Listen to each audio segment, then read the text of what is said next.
Hello friends, कैसे हैं आप सभी। उम्मीद करते हैं सभी लोग अच्छे होंगे। तो फटाफट जुड़ते चले जाइए और जो भी आपके फ्रेंड्स हैं, जो भी आपके दोस्त हैं, जो आज के सीरीज में पार्टिसिपेट करते रहे हैं, सारे लोगों को एक बार आप नोटिफिकेशन भेज दीजिए। सारे फ्रेंड्स तक वीडियो को शेयर कर दीजिए। जिस भी ग्रुप में आप जुड़े हुए हैं, जो भी आपका स्टडी ग्रुप है, सारे लोगों तक वीडियो को शेयर कर दीजिए। तो आज 30 बेहतरीन प्रश्न लेकर के हम आपके लिए आए हैं। आज 30 से कुछ अधिक ही क्वेश्चन होंगे। हमको लग रहा है कि 40 के आसपास प्रश्न का एक सीरीज है और आज बिल्कुल टॉप लेवल के क्वेश्चन जो कि परीक्षा में बार बार रिपीट किए जाते हैं, हर एक प्रतियोगिता परीक्षाओं में बार बार पूछे जाते हैं, चाहे वो आपका बीपीएससी का एग्जाम हो या फिर वनडे एग्जामिनेशन हो। सारी प्रतियोगिता परीक्षाओं में पूछे जाने वाले प्रश्नों का एक सुपर कलेक्शन आपके लिए लेकर के आए हैं। तो सारे लोग फटाफट जुड़ जाओ। जितने भी लोग जुड़ चुके हैं सारे लोगों को गुड इवनिंग। सारे लोग फटाफट जुड़ते चले जाइए। सभी को गुड इवनिंग।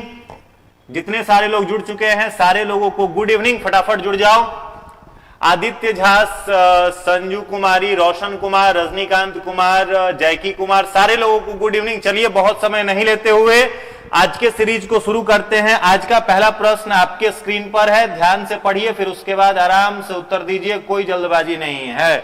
चलिए पहला प्रश्न, निम्नलिखित में से किस प्रकार के तरंगों का प्रयोग रात्रि दृष्टि में उपकरण के रूप में किया जाता है। ऑप्शन ए है रेडियो तरंग, बी है सूक्ष्म तरंग, डी है अवरक्त तरंग या इंफ्रारेड रे, डी है उपयुक्त में से कोई नहीं। फटाफट बताइए, निम्नलिखित में से कौन से तरंग का उपयोग किया जाता है रात्रि उपकरण में। रात्रि उपकरण में किसका उपयोग किया जाता है, कौन से तरंग का। फटाफट कमेंट कर करके आंसर दीजिए। हाथ में कॉपी और पेन लेकर के बैठिएगा ताकि और भी जो एडिशनल इंफॉर्मेशन हो उसको आप एक जगह कलेक्ट कर सके, उसे लिख सके। तो इस प्रश्न का क्या उत्तर होगा, फटाफट बताइए, फटाफट आंसर करिए। इस प्रश्न का सही जवाब क्या होगा। Very good. जितने सारे लोगों का आ रहा है इंफ्रारेड, सभी का उत्तर बिल्कुल ही सही है। तो इस प्रश्न का सही जवाब क्या हो जाएगा, अवरक्त तरंग या फिर इंफ्रारेड रे का उपयोग, किस वेब का उपयोग किया जाता है, किसमें, रात्रि दृष्टि उपकरण में। चलिए अगले प्रश्न पर आते हैं। प्रश्न संख्या 2। नेक्स्ट क्वेश्चन है प्रश्न संख्या 2। प्रश्न संख्या 2 है, कॉस्मिक किरणें क्या होती हैं। कॉस्मिक किरणें, ऑप्शन ए है आवेशित कण है, बी है अनावेशित कण है, सी है आवेशित तथा अनावेशित दोनों हो सकता है, डी है उपयुक्त में से कोई नहीं। कॉस्मिक किरणें जो होती हैं वो क्या होती हैं, फटाफट कमेंट कर करके जवाब दीजिए। फटाफट, बहुत सारे प्रश्न है इसलिए आज थोड़ा तेजी में ले चलेंगे। चलिए बताइए फटाफट, इस प्रश्न का सही उत्तर क्या है। कॉस्मिक किरणें जो है वो क्या होती हैं। Very good. जितने सारे लोगों ने कहा है चार्ज्ड पार्टिकल्स होती हैं, सभी लोगों का उत्तर सही है। कॉस्मिक किरणें जो होती हैं वो कैसी होती हैं, आवेशित कण है, चार्ज्ड पार्टिकल्स होती हैं। इनमें क्या होता है, आवेश होता है। तो कॉस्मिक किरणें जो भी होती हैं वो चार्ज्ड होती हैं। कुछ लोग कह रहे हैं कि आवेशित और अनावेशित दोनों, तो ऐसा कुछ नहीं है। ये कैसी होती हैं, तो आवेशित होती हैं, चार्ज्ड पार्टिकल्स हैं। चलिए अगले प्रश्न पर आइए। नेक्स्ट क्वेश्चन है, आपको बताना है कि निम्नलिखित में से किस विकिरण का तरंग दैर्ध्य का मतलब वेवलेंथ सबसे कम है। सबसे कम वेवलेंथ वाली कौन सी किरण है, फटाफट बताइए। सबसे कम वेवलेंथ वाली कौन सी किरण है, फटाफट बताइए। सबसे कम वेवलेंथ वाली कौन सी किरण है, फटाफट आंसर करिए। ए सी दोनों आंसर आ रहा है, कुछ लोग ए कह रहे हैं, कुछ लोग सी कह रहे हैं। फटाफट उत्तर दीजिए। सबसे कम वेवलेंथ वाली कौन सी किरण है, जवाब दीजिए। Very good. जितने सारे लोगों ने गामा कहा है सभी लोगों का उत्तर बिल्कुल सही है। सबसे कम वेवलेंथ किसका होता है जी, तो गामा किरण का होता है। सबसे कम जो वेवलेंथ होता है वो किसका होता है, गामा का होता है। तो लास्ट में आप लोगों से पूछेंगे किसका कितना नंबर आया, तो नंबर ऐड भी करते रहिएगा। चलिए नेक्स्ट है, सीटी स्कैन करने में प्रयोग में लाई जाती है। सीटी स्कैन जो किया जाता है उसमें कौन सी किरण प्रयोग में लाई जाती है, इंफ्रारेड रे या फिर अल्ट्रासोनिक वेव या फिर विजिबल वेव्स या फिर एक्स रे। फटाफट बताइए, सीटी स्कैन करने में कौन सी किरण का उपयोग किया जाता है। सीटी स्कैन में किसका उपयोग किया जाता है, अलग अलग आंसर आ रहा है। कुछ लोग बी कह रहे हैं, कुछ लोग डी। इतने आसान आसान प्रश्न हैं जो कि बार बार पूछे जाते हैं, गलत आंसर नहीं आना चाहिए। बताइए सीटी स्कैन करने में किसको प्रयोग में लाया जाता है? वेरी गुड, जितने सारे लोगों ने एक्सरे कहा है सभी लोगों का उत्तर बिल्कुल ही सही है। सीटी स्कैन में किसका उपयोग किया जाएगा? एक्सरे का। तो किरण से रिलेटेड जो भी प्रश्न परीक्षा में पूछा जाता है सारे के सारे प्रश्न हम आपके लिए लेकर के आए हैं। चलिए अगला प्रश्न है, दो उत्तरोत्तर श्रृंग और गर्त, श्रृंग और गर्त, ठीक है, के बीच की दूरी को क्या कहते हैं? ऑप्शन ए है आयाम, बी है तरंग धैर्य, डी सी है आवृत्ति, डी है इनमें से कोई नहीं। फटाफट बताइए, दो उत्तरोत्तर श्रृंग और गर्त के बीच की दूरी को क्या कहते हैं? फटाफट आंसर दीजिए। दो श्रृंग अथवा गर्त के बीच की दूरी को क्या कहा जाता है? तो जितने सारे लोगों ने, वेरी गुड, लगातार सही उत्तर आ रहा है। वेवलेंथ, सहमत है आपसे हम भी। क्या कहा जाता है उसको? वेवलेंथ कहा जाता है। श्रृंग और गर्त के बीच की दूरी को हम लोग क्या कहते हैं? वेवलेंथ कहते हैं। बिल्कुल सही जवाब है। चलिए अगले प्रश्न पर आते हैं, प्रश्न संख्या 6। प्रश्न संख्या 6 है, दूर संचार के लिए प्रयुक्त तरंग कौन सी है? दूर संचार के लिए प्रयुक्त तरंग कौन सी है? टेलीकम्युनिकेशन जो होता है उसमें कौन से तरंग का उपयोग किया जाता है? विजिबल लाइट का, इंफ्रारेड का, अल्ट्रा वायलेट का या फिर माइक्रोवेव का? फटाफट बताइए, दूर संचार के लिए प्रयुक्त वेव कौन सी है? दूर संचार के लिए आंसर आ रहा है, कुछ लोग बी कह रहे हैं, डी भी आ रहा है, माइक्रोवेव। देखते हैं क्या होगा। फटाफट सारे लोग कमेंट में जरूर भाग लो। आंसर पता है तो कमेंट में टाइप करके लिखिए ताकि वो दिमाग में आपके छपा हुआ रहे। आगे चल करके अगर परीक्षा में यह प्रश्न रिपीट होता है तो गलत नहीं हो, इसलिए पूरे ध्यान से बनाइए। चलिए बताइए, दूर संचार के लिए प्रयुक्त तरंग कौन सी है? वेरी गुड, जितने सारे लोगों ने माइक्रोवेव कहा है सभी लोगों का जवाब सही है। दूर संचार के लिए किसका उपयोग किया जाता है? कौन सी तरंग? तो माइक्रोवेव का। चलिए अगले प्रश्न पर आते हैं, प्रश्न संख्या 7। प्रश्न संख्या 7 का जवाब दीजिए। प्रश्न संख्या 7 है, टेलीविजन को दूरस्थ नियंत्रण के लिए किस प्रकार के विद्युत चुंबकीय विकिरण का प्रयोग किया जाता है? ऑप्शन ए है इंफ्रारेड, बी है अल्ट्रा वायलेट, सी है ब्यूड वेव, डी है उपयुक्त में से कोई नहीं। फटाफट बताइए। वेरी गुड, जितने सारे लोगों ने इंफ्रारेड कहा है सभी लोगों का जवाब सही है। किसका उपयोग किया जाता है? इंफ्रारेड का, विद्युत चुंबकीय विकिरण के रूप में। जैसे हम लोग रिमोट का यूज करते हैं तो रिमोट के भी यूज में कौन सा तरंग रहता है? तो यही रहता है, इंफ्रारेड रे ही रहता है। तो ये और इंफ्रारेड का रे का एक और उपयोग है जो कि प्रश्न 65वीं बीपीएससी में पूछा था कि मनुष्य के मांसपेशियों में अगर लैक्टिक अम्ल जमा हो जाए तो उसको तोड़ने के लिए कौन से विकिरण का उपयोग किया जाएगा? तो वहां पर भी क्या हो जाएगा? अवरक्त विकिरण का उपयोग किया जाएगा। पाराबैंगनी तो जान ही रहे हैं, अल्ट्रा वायलेट रेज क्या होती हैं। चलिए अगले प्रश्न पर आते हैं, प्रश्न संख्या 8। प्रश्न संख्या 8 है, लगभग 20 डिग्री सेल्सियस के तापक्रम पर किस माध्यम में ध्वनि की गति अधिकतम होगी? ऑप्शन ए है हवा, बी है ग्रेनाइट, सी है पानी, डी है लोहा। प्रश्न है आपसे, लगभग 20 डिग्री सेल्सियस के तापमान पर किस माध्यम में ध्वनि की गति अधिकतम होगी? फटाफट बताइए, ध्वनि की गति अधिकतम होगी। हाँ बिल्कुल, इसका तो सभी लोगों का सही उत्तर आ रहा है। चलो सारे लोग कमेंट बॉक्स में आंसर दीजिए, क्या होगा इसका सही जवाब? क्या होगा इस प्रश्न का सही जवाब? सारे लोग कमेंट बॉक्स में बताइए। हाँ, सारे लोगों का सही आ रहा है। क्या होगा? सॉलिड। और इसमें सॉलिड ऑप्शन में केवल कौन है आपका? तो लोहा है। याद कर लीजिए, ध्वनि की स्पीड जो होती है वो सबसे अधिकतम किसमें देखी जाती है? स्टील में। किसमें देखी जाती है? स्टील में। और ध्वनि जब आगे प्रोपोगेट करती है, आगे बढ़ती है, तो उसको मीडियम की आवश्यकता होती है, जबकि लाइट के साथ ऐसा कुछ नहीं है। लाइट जो है वो वैक्यूम में भी ट्रेवल कर सकती है और सबसे अधिक देखा जाता है उसका स्पीड जो होता है वैक्यूम में होता है, जबकि ध्वनि जो होता है वो वैक्यूम में नहीं जा पाता, वैक्यूम में ट्रेवल नहीं कर सकता है। और सबसे अधिक किसमें करता है? सॉलिड में। सॉलिड के बाद किसमें? गैस में, लिक्विड में। और लिक्विड के बाद किसमें? गैस में। सॉलिड देन लिक्विड, उसके बाद गैस में ध्वनि की स्पीड जो होती है वो मैक्सिमम होती है। चलिए अगले प्रश्न पर आते हैं, प्रश्न संख्या, नेक्स्ट आइए, प्रश्न संख्या 9। प्रश्न संख्या 9 है, जब दो लोग आपस में बात करते हैं तब कितने डेसिबल ध्वनि उत्पन्न होती है? जब दो लोग आपस में बात करते हैं तब कितने डेसिबल ध्वनि उत्पन्न होती है? ऑप्शन ए है लगभग 5 डेसिबल, बी है लगभग 10 डेसिबल, सी है लगभग 30 डेसिबल, डी है लगभग 100 डेसिबल। जब दो लोग आपस में बात करते हैं तो ध्वनि कितने डेसिबल उत्पन्न होती है? सामान्य अगर बिहार में झगड़ा हो रहा हो उस स्थिति की बात नहीं हो रही है, दो लोग आपस में सामान्य बातचीत कर रहे हैं तो कितने डेसिबल की ध्वनि जो होती है वो उत्पन्न होती है, बताइए।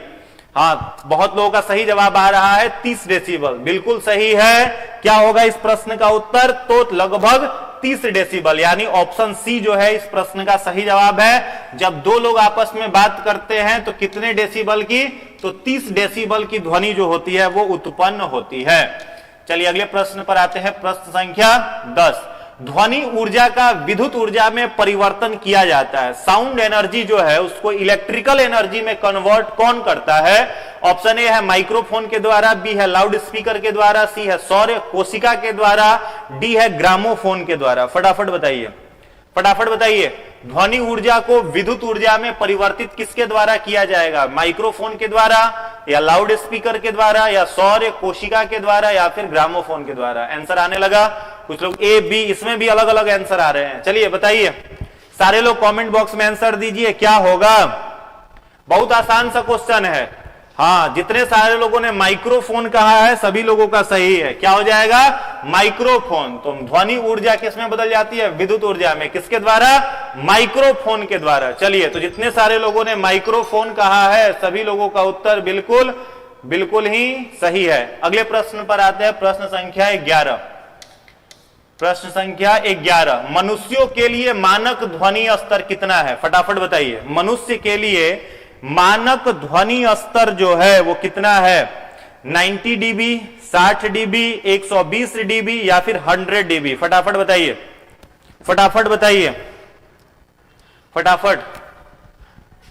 वेरी गुड, मनोहर यादव का बिल्कुल सही है, 60 डीबी। क्या हो जाएगा? 60 डीबी। जितने सारे लोगों ने 60 डीबी कहा है सभी लोगों का उत्तर बिल्कुल सही है। मानक ध्वनि स्तर जो मनुष्य के लिए है वो कितना डीबी हो जाएगा? डेसिबल में आ जाएगा तो 60। Very good. देखो, जितना भी प्रश्न आपको हम करा रहे हैं अगर दोबारा एग्जाम में यह पूछे, रिपीट हो तो गलत नहीं होना चाहिए, ठीक है? इसलिए ध्यान से बनाइए। चलिए अगले प्रश्न पर आते हैं, प्रश्न संख्या 12। नेक्स्ट है प्रश्न संख्या 12। डेसिबल किसे मापने के लिए प्रयोग में लाया जाता है? डेसिबल जो है यह किसके मेजरमेंट में उपयोग में लाया जाता है? खून में हीमोग्लोबिन के, यूरिन में शक्कर के, वातावरण में ध्वनि के, या फिर वायु में पार्टिकल्स कण के? फटाफट बताइए। डेसिबल का उपयोग किसको मापने के प्रयोग में लाया जाता है? अभी कई बार डेसिबल रिपीट हो चुका है इसलिए किसी का गलत नहीं होना चाहिए। डेसिबल जो है ये किसे मापने में प्रयोग में लाया जाता है? वेरी गुड, जितने सारे लोगों ने कहा है वातावरण में ध्वनि, सभी लोगों का उत्तर बिल्कुल सही है। वातावरण में ध्वनि के मेजरमेंट के लिए किसका उपयोग किया जाता है? तो डेसिबल का उपयोग किया जाता है। चलिए अगले प्रश्न पर आते हैं, प्रश्न संख्या 13। प्रश्न संख्या 13 है, विश्व स्वास्थ्य संगठन के अनुसार एक नगर के लिए सुरक्षित ध्वनि प्रदूषण का स्तर क्या है? फटाफट बताओ। विश्व स्वास्थ्य संगठन according to World Health Organization the safe noise pollution level for a city is 45 dB, 50 dB, 55 या फिर 60 dB? फटाफट बताइए, फटाफट। विश्व स्वास्थ्य संगठन के अनुसार एक नगर के लिए सुरक्षित ध्वनि का स्तर कितना है? फटाफट कमेंट बॉक्स में जवाब दीजिए। हाँ, बिल्कुल सही जवाब है 45 डीबी। जितने सारे लोगों ने 45 कहा है सभी लोगों का उत्तर बिल्कुल ही सही है। 45 डीबी जो है ये वर्ल्ड हेल्थ ऑर्गेनाइजेशन के द्वारा बताया गया है। यह एक नगर के लिए सुरक्षित ध्वनि प्रदूषण का क्या है?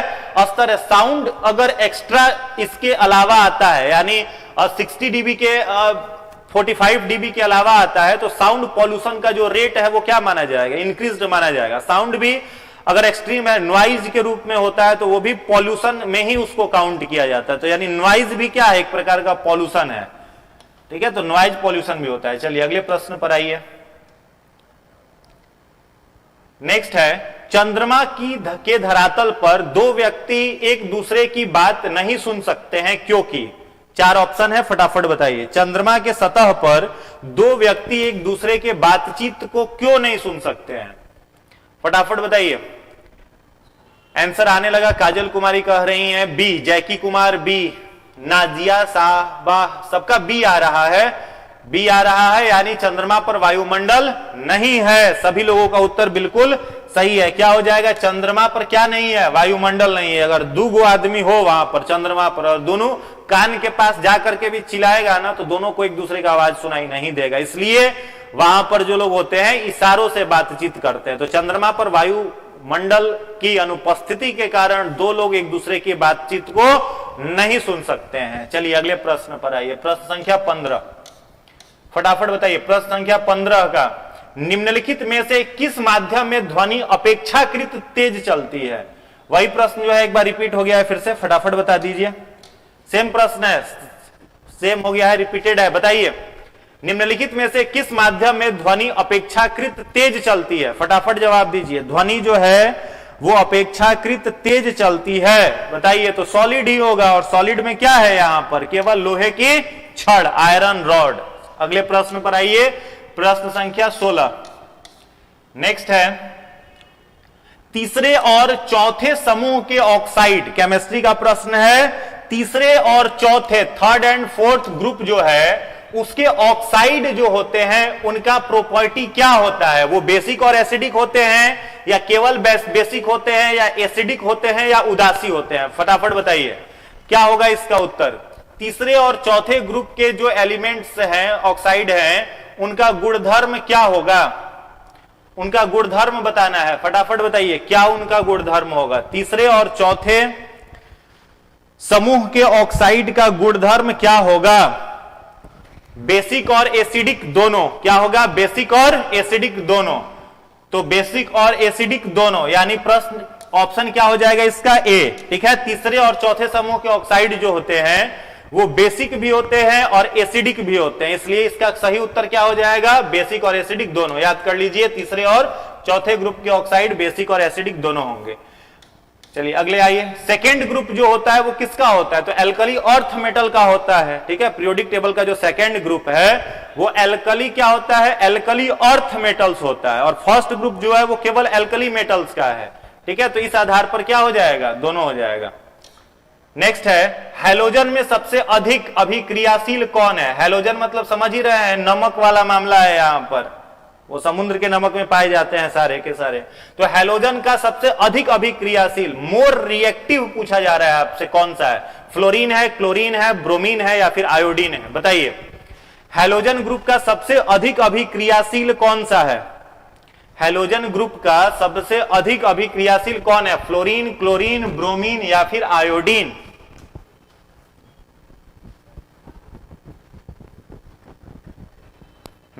Very good. जितने सारे लोगों ने फ्लोरीन कहा है सभी लोगों का उत्तर सही है। फ्लोरीन जो है या हैलोजन फैमिली का है। हैलोजन मतलब याद कर लीजिए क्या है? नमक, ठीक है। हैलोजन का मतलब क्या होता है? नमक। समुद्र के नमक से ये सब प्राप्त किए जाते हैं, पाए जाते हैं। तो हैलोजन फैमिली का सबसे मोस्ट रिएक्टिव क्या हो जाएगा? तो हो जाएगा फ्लोरीन। चलिए अगले पर आइए। अगला प्रश्न है, नेक्स्ट है, परमाणु तत्व संख्या 29 किससे संबंधित है? Atomic element number 29 is related to. कौन से ब्लॉक में आएगा यह? एस ब्लॉक में आएगा, डी ब्लॉक में आएगा, पी ब्लॉक में आएगा, या एफ ब्लॉक में आएगा? जैसे जिंक के ठीक पहले, जिंक कितने नंबर पे होता है? 30 होता है, तो 30 के ठीक पहले है ये। अब बता सकते हो आप आसानी से, बताइए किस ब्लॉक में आएगा? आंसर आने लगा। कुछ लोग डी ब्लॉक कह रहे हैं, लगातार सभी का डी ब्लॉक एक साथ आ रहा है। चलिए देखते हैं, फटाफट सारे लोग कमेंट में बात बताइए कि परमाणु तत्व 29 का संबंध किससे है? परमाणु तत्व 29 का संबंध किससे है? हाँ, तो सही, सभी का सही जवाब है। क्या होगा? D block. क्या होगा? D block. 29 किस में आ जाएगा? डी ब्लॉक में आ जाएगा, जिंक जिसमें आता है। चलिए अगला है प्रश्न संख्या 30। सबसे अधिक क्रियाशील धातु कौन सी है? मोस्ट रिएक्टिव मेटल पूछा जा रहा है आपसे। सबसे अधिक क्रियाशील धातु कौन सी है? सोडियम, कैल्शियम, आयरन, या फिर पोटेशियम? सोडियम, कैल्शियम, आयरन या फिर पोटेशियम? फटाफट बताइए, फटाफट बताइए, आंसर आने लगा। बी बी बी लगातार आ रहा है, लगातार बी आ रहा है। सारे लोग कमेंट में बताइए, सबसे अधिक क्रियाशील धातु पूछा जा रहा है आपसे, निम्नलिखित में से कौन सी है? बिल्कुल सही है, क्या होगा? पोटेशियम। क्या होगा? पोटेशियम। सबसे अधिक क्रियाशील धातु कौन सी हो जाएगी? तो सबसे अधिक क्रियाशील धातु इनमें से क्या हो जाएगा? तो पोटेशियम हो जाएगा। चलिए अगले प्रश्न पर आइए, प्रश्न संख्या 20 है। टांका जो होता है, जो हाथ पांव कटने पर दिया जाता है, वो क्या होता है? टांका जो है वह क्या होता है? ऑप्शन ए है इसमें टीन और शीशे का मिक्सचर है, टीन तथा तांबे का मिक्सचर है, टीन तांबे तथा जस्ते का मिक्सचर है, या टीन शीशा तथा जस्ते का मिश्रण है। क्या है? टांका जो होता है वो क्या होता है? फटाफट बताइए। इसमें भी अलग अलग आंसर आ रहा है लोगों का, चलो फटाफट बताओ क्या होगा इसका उत्तर। वेरी गुड, क्या होगा इसमें? टीन तथा शीशा।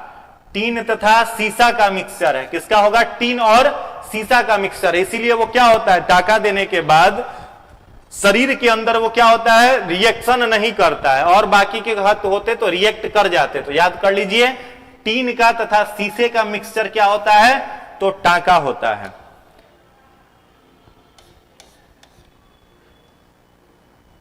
नेक्स्ट है, न्यूक्लियर रिएक्टर में विमंदक तथा प्रतिशक दोनों की तरह उपयुक्त होने वाला पदार्थ क्या है? विमंदक भी और प्रतिशक भी, मॉडरेटर भी और रेफ्रिजरेंट की तरह भी कौन काम करता है? साधारण द्रव्य, भारी द्रव्य, द्रव्य अमोनिया या फिर द्रव्य हाइड्रोजन? बताइए।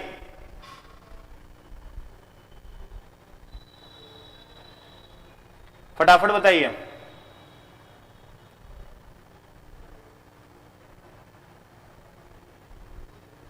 क्या होगा? न्यूक्लियर रिएक्टर में विमंदक की तरह क्या उपयोग होगा? न्यूक्लियर रिएक्टर में विमंदक के तरह किसका उपयोग किया जाता है? हाँ बिल्कुल सही है, क्या हो जाएगा? हेवी वाटर, भारी जल। इसका उपयोग विमंदक के तरह भी किया जाता है और प्रशीतक के तरह भी किया जाता है। चलिए नेक्स्ट आइए, 22। एल्युमिनियम बनाने के लिए मुख्य खनिज क्या होता है? एल्युमिनियम जो है इसको बनाने में मुख्य खनिज का कौन सा रूप होता है? हेमाटिड, लिग्नाइट या फिर बॉक्साइट या फिर मैग्नेटाइट? फटाफट बताइए, फटाफट बताइए क्या होगा? एल्युमिनियम बनाने में मुख्य खनिज जो है वो क्या है? एल्युमिनियम को बनाने के लिए मुख्य खनिज जो है वो क्या है?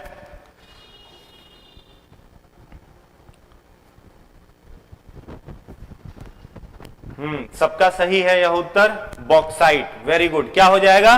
बॉक्साइट। एल्युमिनियम को बनाने के लिए मुख्य खनिज के रूप में किसका उपयोग किया जाएगा? बॉक्साइट का उपयोग किया जाएगा। चलिए नेक्स्ट है, सूची 1 को 2 से मिलान करना है, मैच करना है। इसमें ऑप्शन ए है हीरा, संगमरमर, बालू और माणिक्य। सूची 2 है कैल्शियम, सिलिकॉन, एल्युमिनियम और कार्बन, और इसको मिक्स करना है। फटाफट मिक्स करिए, क्या होगा? मिक्स करना है इसे, मिक्स करिए। पहला ऑप्शन है हीरा, दूसरा है संगमरमर, तीसरा है बालू, चौथा है माणिक्य। सूची 2 में है कैल्शियम, सिलिकॉन, एल्युमिनियम और कार्बन। इसे मैच करना है, मैच करिए फटाफट, फटाफट मैच करिए।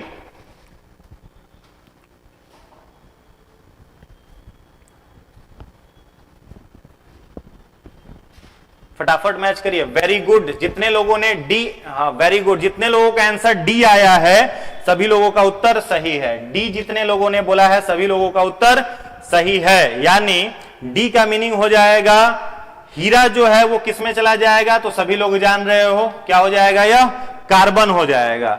उसके बाद है संगमरमर, तो संगमरमर जो है वो किसका कंपाउंड हो जाएगा आपका? तो कैल्शियम। कैल्शियम में यह, इसको मैच कर दीजिए। बालू जो होगा वह कहां चला जाएगा? तो बालू चला जाएगा आपका सिलिकॉन, और माणिक्य जो है यह माणिक्य किस में चला जाएगा? एल्युमिनियम। तो ऑप्शन 4 जो है, डी जो है इस प्रश्न का सही जवाब है। तो जितने लोगों ने डी कहा है सभी लोगों का उत्तर बिल्कुल सही है। चलिए नेक्स्ट है प्रश्न संख्या 24। निम्नलिखित में से क्या जल से हल्का होता है? वाटर से हल्का क्या होता है? ऑप्शन ए है एल्यूमिनियम, बी है सोडियम, सी है मैग्नीशियम, डी है मैंगनीज। फटाफट बताइए, फटाफट बताइए, निम्नलिखित में से जल से हल्का क्या है? जल से हल्का निम्नलिखित में से क्या है? एल्यूमिनियम, सोडियम, मैग्नीशियम या फिर मैंगनीज? आंसर करिए। जल से हल्का निम्नलिखित में से क्या है? ऑप्शन ए है एल्यूमिनियम, बी है सोडियम, सी है मैग्नीशियम, डी है मैंगनीज।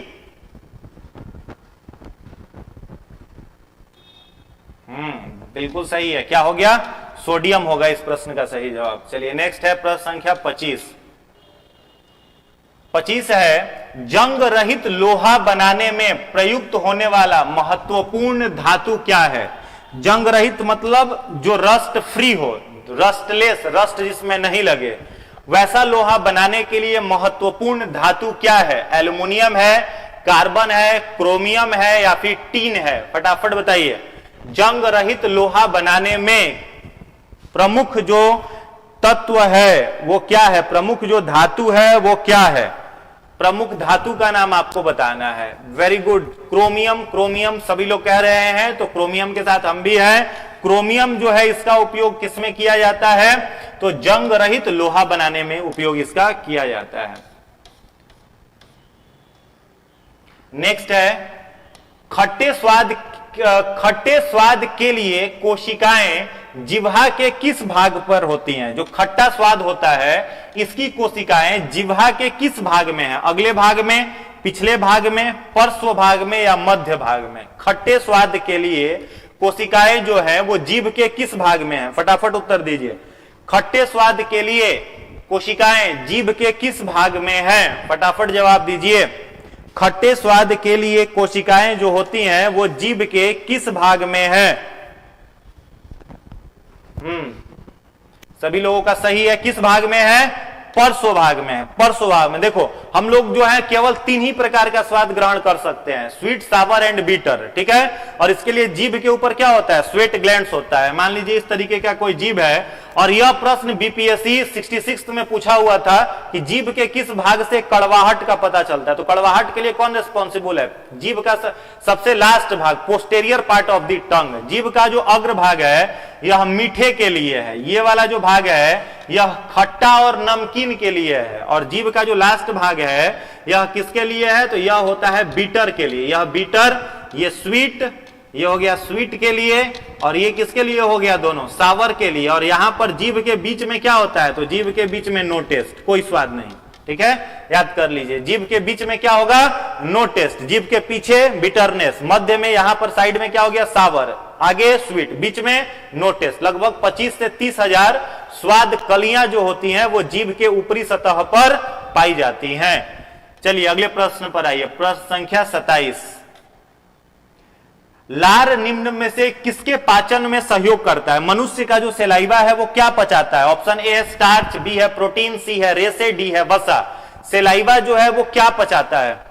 सेलाइवा जो है वो किसके डाइजेशन में अपना रोल प्ले करता है? सेलाइवा क्या डाइजेस्ट करता है? फटाफट बताइए। तो जितने लोगों ने स्टार्च कहा है सभी लोगों का उत्तर बिल्कुल सही है। सेलाइवा जो है वो क्या डाइजेस्ट करता है? स्टार्च। इसीलिए क्या कहा जाता है? मनुष्य में पाचन की शुरुआत कहां से होती है? मुख गुहा से, ठीक है। और सेलाइवा, स्टार्च याद कर लीजिए, यह क्या है? प्लांट का रिजर्व्ड फूड है। रिजर्व्ड फूड, पौधों का संचित भोज्य पदार्थ क्या होता है? स्टार्च होता है, ठीक है। और जंतुओं का संचित भोज्य पदार्थ जो है वो क्या होता है? ग्लाइकोजेन होता है, ठीक है। तो स्टार्च जो है वह किसके पाचन में, जो लार है वह किसके पाचन में काम करता है? स्टार्च। और लार में कौन सा एंजाइम पाया जाता है? टाइलिन, ठीक है। तो टाइलिन जो है वो पचाता है स्टार्च, और पाया जाता है कहां पर? सेलाइवा में, लार के अंदर पाया जाता है। नेक्स्ट क्वेश्चन है वृक्क से प्रति मिनट औसत रक्त प्रवाह कितना होता है? वृक्क मतलब जिसे किडनी कहते हैं, उससे प्रति मिनट औसत रक्त प्रवाह कितना होता है? फटाफट बताइए। वृक्क से प्रति मिनट औसत रक्त प्रवाह जो है वो कितना होता है? वृक्क से प्रति मिनट औसत रक्त प्रवाह आपको बताना है। ऑप्शन ए है 1000 सीसी, बी है 1200 सीसी, सी है 200 सीसी, डी है 500 सीसी। बताइए। वेरी गुड, जितने लोगों ने 1200 सीसी कहा है सभी लोगों का उत्तर बिल्कुल सही है। वृक्क से किडनी से प्रति मिनट औसत रक्त प्रवाह कितना? तो 1200 सीसी होता है। चलिए अगले प्रश्न पर आते हैं। प्रश्न संख्या 29, जवाब दीजिए। प्रश्न संख्या 29, जैविक सिस्टम में रासायनिक क्रिया की प्रक्रिया को तेज कौन कर देता है? तो रासायनिक प्रक्रिया को तेज करने वाला कैटलिस्ट कहलाता है, तो कौन करता है? बताइए। रासायनिक प्रक्रिया को तेज करने का काम किसका है? रासायनिक प्रक्रिया को तेज करने का काम कौन करता है? फटाफट बताओ। तो देखो, रासायनिक क्रिया को तेज करने का काम कौन करता है? इंजाइम्स करते हैं। इसीलिए इंजाइम्स को याद कर लीजिए, क्या बोला जाता है? Bio catalyst. इंजाइम को हम लोग क्या कहते हैं? बायो कैटलिस्ट कहते हैं। यह क्या करता है? रेट ऑफ रिएक्शन को बढ़ा देता है। ठीक है, कैटलिस्ट का काम क्या होता है? रेट ऑफ रिएक्शन को बढ़ाना या फिर घटा देना, लेकिन खुद रेट रिएक्शन में भाग नहीं लेगा। कैटलिस्ट जो होता है वो अभिक्रिया के दर को बढ़ा देता है या घटा देता है, लेकिन खुद रिएक्शन में भाग नहीं लेता है। इसीलिए इंजाइम्स को हम लोग क्या कहते हैं? बायो कैटलिस्ट कहते हैं। ठीक है, चलिए अगले प्रश्न पर। और जितने भी इंजाइम्स होते हैं सबके सब क्या होते हैं? याद कर लो, प्रोटीन। यह भी कई बार परीक्षा में पूछा है। All enzymes are protein but all proteins are not an enzyme. Next होइए, अगले प्रश्न पर आइए। प्रश्न संख्या 30, फटाफट बताइए। पाचन तंत्र में निम्नलिखित में से कौन सा पाचक एंजाइम नहीं है? मनुष्य के पाचन तंत्र में कौन पाचक एंजाइम नहीं है? ए है ट्रिप्सिन, बी है गैस्ट्रीन, सी है टाइलिन, डी है पेप्सिन। फटाफट बताइए। पाचक एंजाइम नहीं है, पाचन का काम नहीं करता है, क्या होगा? फटाफट बताओ। पाचन का काम किसका नहीं है? आपके स्क्रीन पर 4 ऑप्शन है, उसमें से बताना है पाचन का जो काम है इनमें से कौन नहीं करता है, वो पाचक एंजाइम नहीं है। वेरी गुड, जितने सारे लोगों ने गैस्ट्रीन कहा है सभी लोगों का उत्तर सही है। गैस्ट्रीन जो है यह कोई पाचक एंजाइम का काम नहीं करता है। ट्रिप्सिन जो है याद कर लीजिए किस चीज का पाचन करता है जी? प्रोटीन का। टाइलिन अभी हमने बताया है किस चीज का पाचन करता है? स्टार्च का पाचन करता है।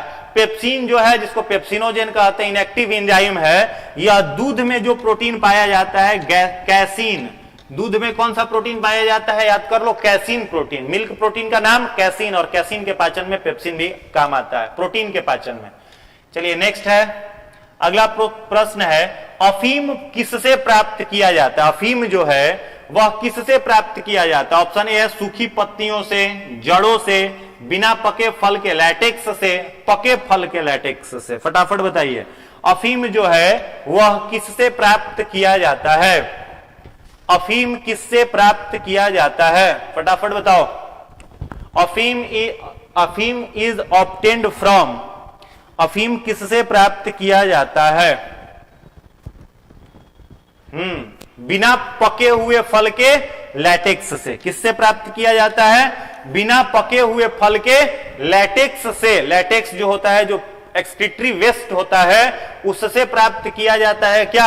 अफीम। अफीम प्राप्त होता है। चलिए अगले प्रश्न पर आइए। प्रश्न संख्या 32, नोस्कापीन किससे प्राप्त होता है? नोस्कापीन जो है वह किससे प्राप्त होता है? ऑप्शन ए है पोस्ता या पॉपी से, तुलसी से, गंध सफेदा जिसे यूकेलिप्टस कहते हैं उससे, या फिर इफेड्रा से। फटाफट बताइए। नोस्कापीन जो है वो किससे प्राप्त किया जाता है? नोस्कापीन इज ऑब्टेन्ड फ्रॉम। नोस्कापीन की प्राप्ति किससे किया जाता है? फटाफट बताओ। चलो हाँ, सही जवाब है पोस्ता से। किससे? पोस्ता से। पॉपिन से क्या प्राप्त किया जाता है? तो नोस्कापीन प्राप्त किया जाता है पॉपी से।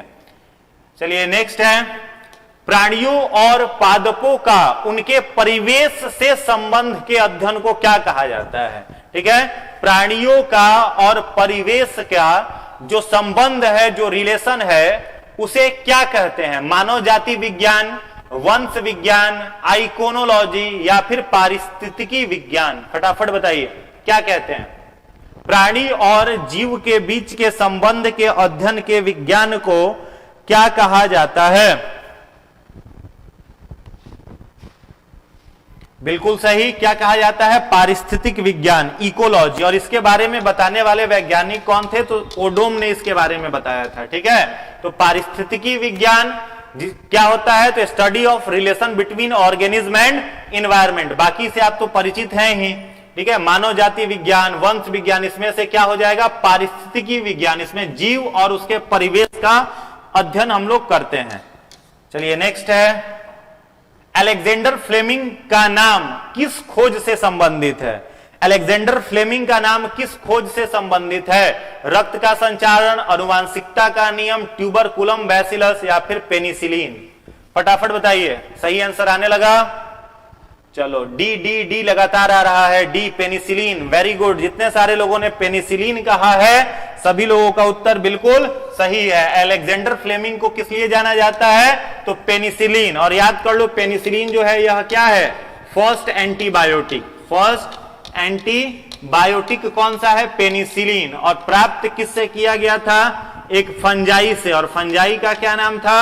पेनिसिलियम। फंजाई का क्या नाम था जी? पेनिसिलियम। इससे बना था पेनिसिलिन। और एंटीबायोटिक है यह, एंटीबायोटिक यानी जो बैक्टीरिया के खिलाफ लड़ाई लड़े, बैक्टीरिया के पेप्टिडोग्लाइकेन के सेल वॉल को तोड़े, वो होता है पेनिसिलिन, जिसे खोजा था अलेक्जेंडर फ्लेमिंग ने। अगला प्रश्न है, बताइए अफीम का मुख्य अवयव क्या है? मार्फिन है, हेरोइन है, एट्रोपिन है या फिर क्विनीन है? जो अफीम होता है उसका मुख्य अवयव क्या है? जैसे चाय में थीन था ना, वैसे ही पूछा जा रहा है अफीम में क्या है? फटाफट बताओ, अफीम में क्या है? अफीम में क्या पाया जाता है? 4 ऑप्शन है, बताइए। अफीम जो है उसमें क्या पाया जाता है? मार्फिन, हेरोइन, एट्रोपिन या फिर क्विनीन?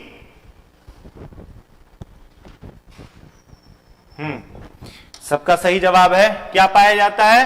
मार्फिन। अफीम का मुख्य अवयव क्या हो जाएगा? मार्फिन। अगले प्रश्न पर आइए। नेक्स्ट है, निम्नलिखित में से कौन सुमेलित नहीं है? आपको बताना है करेक्टली मैच्ड इनमें से कौन नहीं है। फटाफट बताइए। करेक्टली मैच्ड नहीं है, फटाफट बताइए। कोबाल्ट 60, उसके बाद है आयोडीन 131, उसके बाद है फॉस्फोरस 32, डी है गोल्ड 198। करेक्टली मैच्ड नहीं है, बताना है आपको। हाँ, सही जवाब आने लगा। जितने सारे लोग कह रहे हैं गोल्ड 198, सभी लोगों का उत्तर बिल्कुल सही है। गोल्ड 198 का उपयोग रेटिना के दोषों के उपचार में नहीं किया जाता है। ठीक है, बाकी कोबाल्ट 60 याद कर लीजिए। मानव शरीर के अंतरंग कहीं पर भी ट्यूमर बना हुआ हो तो ट्यूमर के उपचार में, ठीक है, किसका उपयोग? कोबाल्ट 60 का। आयोडीन 131 का उपयोग थायराइड के उपचार में, घेंघा रोग के उपचार में किया जाता है। फॉस्फोरस 32 श्वेत रक्तता के उपचार में किया जाता है, जबकि गोल्ड 198 का उपयोग रेटिना के दोष में नहीं किया जाता। अगले प्रश्न पर आइए, प्रश्न संख्या 37। कीटों के वैज्ञानिक अध्ययन को क्या कहते हैं? Study of insects is called.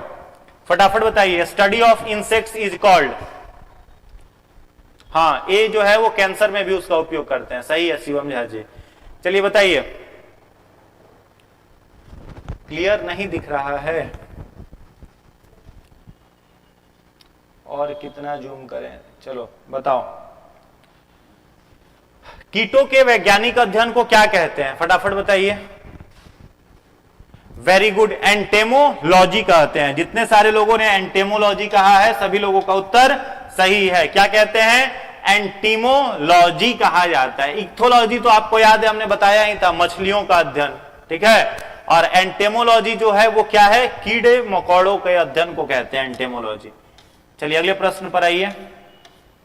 Next है, विभिन्न संस्कृतियों के वैज्ञानिक विवरण के तुलनात्मक अध्ययन को क्या कहा जाता है? इथनोलॉजी, इथनोग्राफी, इथोलॉजी या फिर एथिक्स? फटाफट बताइए। क्या कहा जाता है? संस्कृति का वैज्ञानिक अध्ययन या तुलनात्मक अध्ययन? फटाफट बताइए। एथिक्स कैसे होगा? संस्कृति पूछा जा रहा है आपसे। ठीक है, संस्कृति के बारे में पूछा जा रहा है। एथिक्स जो है वो मोरालिटी का अध्ययन है, नैतिकता का जो अध्ययन किया जाता है वो एथिक्स में किया जाता है। बताइए क्या होगा? संस्कृति का अध्ययन। जितने लोगों ने इथनोलॉजी कहा है सभी लोगों का सही है, याद कर लो। इथनोलॉजी जो है वो किसका अध्ययन कराता है? तो संस्कृतियों के विवरण का तुलनात्मक अध्ययन क्या कहलाता है? इथनोलॉजी कहलाता है। चलिए अगले प्रश्न पर आइए, प्रश्न संख्या 39 है, जेरेंटोलॉजी निम्नलिखित में से किसके अध्ययन से संबंधित है? जेरेंटोलॉजी, यह प्रश्न कई बार हमने कराया है तो गलत नहीं होगा आपका, फटाफट बताओ। जेरेंटोलॉजी जो है वो किसके अध्ययन से संबंधित है? जेरेंटोलॉजी बताइए, जेरेंटोलॉजी जो है वो किसके अध्ययन से संबंधित है? कई बार हमने इसके बारे में जिक्र किया है। हाँ, तो जीर्णावस्था से संबंधित है। जीर्णावस्था तो मनुष्य कब जीर्ण होने लगता है? जब वो वृद्ध हो, बुढ़ा होने लगे तो जीर्ण होने लगता है। तो वृद्ध, ओल्ड एज का जो स्टडी है उसे क्या कहा जाता है? उसे कहा जाता है जेरेंटोलॉजी। चलिए नेक्स्ट क्वेश्चन पर आइए। अगला प्रश्न है प्रश्न संख्या 40। इसको भी आपको मैच करना है, मिलाइए, मैच करना है आपको, मिलाइए। किसका जांच का नाम मैच करना है। किसका टेस्ट कौन सा है बताइए, फटाफट बताइए। ऑडियोग्राफ, ईसीजी, ईईजी, मेमोग्राफ, फटाफट बताइए, फटाफट बताइए। मैच करना है आपको, मिलान करना है। प्रश्न संख्या 40 को मैच कर दीजिए और आंसर बताइए क्या होगा इस प्रश्न का सही जवाब। वेरी गुड, जितने सारे लोगों ने डी कहा है सभी लोगों का उत्तर बिल्कुल, और जितने लोगों ने डी कहा है सभी लोगों का जवाब सही है। देखिए ऑडियोग्राम जो है, ऑडियोग्राम, इसका संबंध किससे है? तो ऑडियोग्राम सीधे समझ गए, ऑडियो मतलब क्या होता है? सुनने वाला मामला है तो कान हो जाएगा। ईसीजी, इलेक्ट्रोकार्डियोग्राफ, तो यह किसके लिए हो जाएगा? हृदय के लिए, हार्ट के लिए हो जाएगा। ईईजी, तो ईईजी मतलब इलेक्ट्रोइनसेफेलोग्राफ, तो इलेक्ट्रोइनसेफोलॉजी किसका अध्ययन होता है? ब्रेन का, तो यह कहां जाएगा? मस्तिष्क के पास। और मेमोग्राफ किसका कराता है? तो वक्ष का कराता है, वक्ष का जांच है। चलिए अगले प्रश्न पर आते हैं, बताइए निम्नलिखित में से किस विटामिन को हार्मोन माना जाता है? बहुत अच्छा प्रश्न है, आपको बताना है। विटामिन भी है और हार्मोन भी है।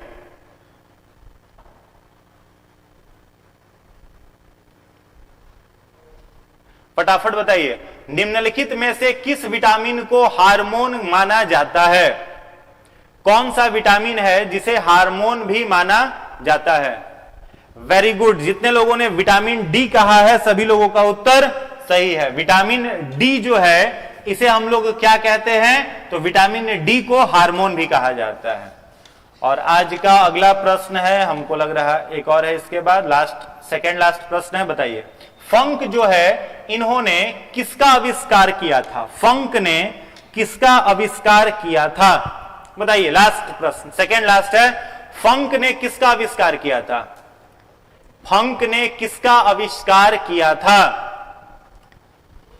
फंक जो वैज्ञानिक है इन्होंने किस चीज का आविष्कार किया था? What is discovered by funk?